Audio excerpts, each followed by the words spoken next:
இல்லை, அதாவது இன்னைக்கு நம்மளுடைய கவிஞர் மிகப்பெரிய கவிஞரான கங்கை அமரன் இந்த மாதிரி ஒரு ரசிகரை அவமானப்படுத்தினது பெரும் சர்ச்சையை கிளப்பி இருக்கு. ரொம்ப கஷ்டமா இருக்கு அப்படின்னு சொல்லி நெட்டிசன்கள்லாம் போட்டுட்டு இருக்காங்க. தலகணம் திமிரு கங்கை அமரனுக்கு அப்படின்னு சில பேர் சாடி இருக்காங்க. ஸோ இந்த மாதிரி பக்கத்துல இருந்த அவரை அவமானப்படுத்துறதுக்கு கங்கை அமரனுக்கு எப்படி மனசு வந்துச்சு அப்படின்னு நிறைய பேர் கேட்டிருக்காங்க. இதை பத்தி உங்களோட அபிப்பிராயம் என்னவா இருக்கு?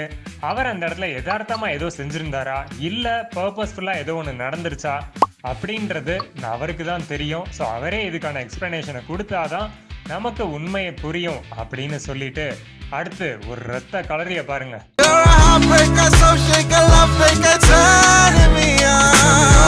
லோகேஷ் கனகராஜ் படம் எடுத்தாலும் சரி இல்ல நடிச்சாலும் சரி ரத்த கலரி தான் போங்க. வயலன்ஸ் அடிச்சு தூக்கலா தான் இருக்கும். டிசி படத்தோட ப்ரோமோ ரிலீஸ் ஆயிருக்கு. ஸோ இந்த டீசர் பாத்தீங்கன்னா செமையா வந்திருக்கு. சன் பிக்சர்ஸ் ப்ரொடியூஸ் பண்ண அனிருத் மியூசிக்ல அருண் மாதேஸ்வரன் தான் டைரக்ட் பண்றாரு. ராக்கி சாணி காய்தான் ரத்த கலரியாவே படம் எடுக்கிறவர் இவர் தான். கேப்டன் மில்லர் கூட எடுத்திருந்தாரு. இப்ப லோகேஷ் கனகராஜ் ஹீரோவா போட்டு எடுக்கிறாங்க. பக்கத்துல வேமிகா கேபி அவங்க பூ வச்சுட்டு வந்துட்டு இருக்காங்க, ரோஜா பூவை. ஸோ என்னமோ நடந்துட்டு இருக்கு அப்படின்றது இந்த ப்ரோமோல இருந்தே தெரியுது.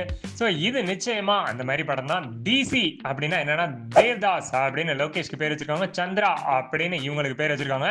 இதான் டிசியா இல்ல வேற எதுவும் இந்த படத்துக்கு டைட்டில் இருக்கா சொல்லுங்க. நான் சொல்றேன், காதல் ரீசெட் ரிப்பீட். இது வேற படங்க. இது அந்த டைட்டில் கிடையாது. இது ஹாரிஸ் ஜெயராஜ் மியூசிக் அமைக்கிறது. அவரை கிட்னாப் பண்ணிட்டாங்க அப்படின்னு இந்த ப்ரோமோ ஒன்னு ரிலீஸ் பண்ணிருக்காங்க. பாத்தீங்கல்ல, ஜப்பான்ல டீ குடிச்சிட்டு இருந்த ஹாரிஸ் ஜெயராஜ காணா அப்படின்ட்டு. அப்புறம் பார்த்தா ஒரு டீம் தான் கடத்தி இருக்கு. அதுதான் இந்த படத்தோட டீம். KRR அப்படின்னு சொல்றாங்க. காதல் ரீசெட் ரிப்பீட்டா அப்படின்னு சொல்ற மாதிரி இருக்கு.